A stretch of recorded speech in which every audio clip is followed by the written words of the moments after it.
Welcome back to the Hunting Grounds. Today, guys, what we're going to do is kind of give you a lowdown of what we're doing on our property here. Again, we're working on 15 acres. We're going to go through some of our clear cuts and through some of our food plots. This area that you can see behind me, this actually used to be relatively thick for our property. As you can see, there's not any vegetation on the ground below because it's sheltered by the canopy, and there's so much fuel, so much leaves and twigs and fallen down trees, branches, everything that's on the ground, that it's not allowing or promoting any growth. And so some of our property we've kind of clear cut and opened up the canopy a lot because we are managing for cattle and deer here, because cattle's the way we get our meat, and so it's something that we have to do. And so hope you guys enjoy this. You guys wouldn't believe it, but this last fall, this whole area was actually much like the first area that we saw in the video. It didn't have any grass down below, and the canopy was so full that it actually didn't promote any kind of undergrowth. And we've gone through here and we've cleared out this area pretty intensively and cut a lot of the trees, and we left a lot of the producers. We left a lot of the white oaks, we left a lot of the red oaks, the mulberry trees, the hickory trees, and then we were scared of this area kind of getting eroded away pretty quick because it was just nothing but bare soil. So we came in really quick, planted winter wheat because we knew it would grow up really quick, and came back in with fescue because we really wanted something that was going to grow quick at that time and hold this soil together. And this is what we got, and the deer are already hitting on it. You can see even these last few days it's been a little bit warmer. This stuff has really been sprouting up. It's starting to come in really thick here, but a lot of this has really been mowed over by deer.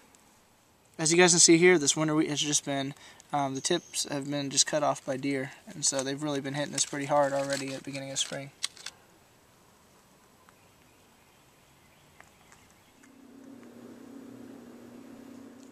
This is our second cleared area that we've really been working hard on for the last 2 months or so. What we've done, we've come in here with chainsaws. Again, we've cut out the trees that really weren't any kind of producers.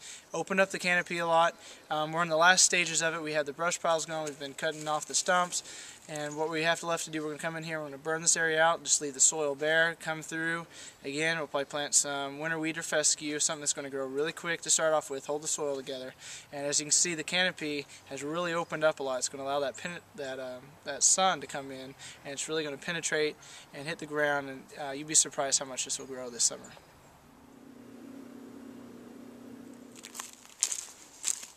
This is our #1 food plot. I know it's a really creative name, but that's what it is, #1 food plot.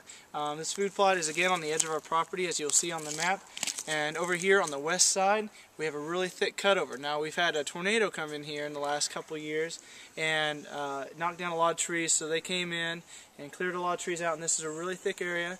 So they have their bedding area, they have a food source, and actually not too far north they actually have one of their water sources. So they kind of have everything they need in this area.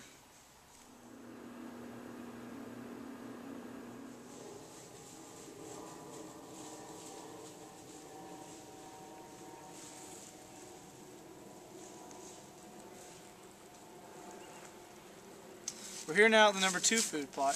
As you can see, again, it's right on the edge of our property line. Why? Because we have such a thick area butting up against this side of the property that it just makes this perfect kind of scenario to put a food plot. As you can see behind me, this area, when I made this food plot, I cut a lot of the trees out of here, and I pushed the tree tops up against this fence, and what that did is that kind of helped make a barrier where honeysuckle and small saplings can grow up, and that made this thick barrier that kind of blocked out the view of the barn and the chicken houses in the house, where it kind of will hopefully make deer feel a little bit more comfortable in this area. Another thing that I've done with this area, as you can see, is I put up a barbed wire fence around it, and that's to keep the cattle out of here and the deer inside, because those cattle are going to want to get in here and they're going to want to take over this food plot if they can, and so you got to have some kind of barrier, and deer have no problem whatsoever jumping over this. Most of them will probably even climb through it. Now, fences, they play a huge role in land management, especially if you're trying to manage for cattle and deer both. It's going to keep whatever you want in and whatever you want out. And throughout our property, we've done some cross fences that's going to allow us to move the cattle from one side to the other before one area is completely eaten down, still allowing food for the deer and food for the cattle. When it gets back, it's going to be able to grow back up a lot quicker, and so it's always a great tool to use. Everybody, Kenzie, this is everybody. Kenzie's kind of the dog that kind of will come in and out of some of the shots, and the kids will love her because they're like it's a game. Where's Kenzie? So they'll be looking, oh, there she is. And so each time she pops in, it's kind of a fun time.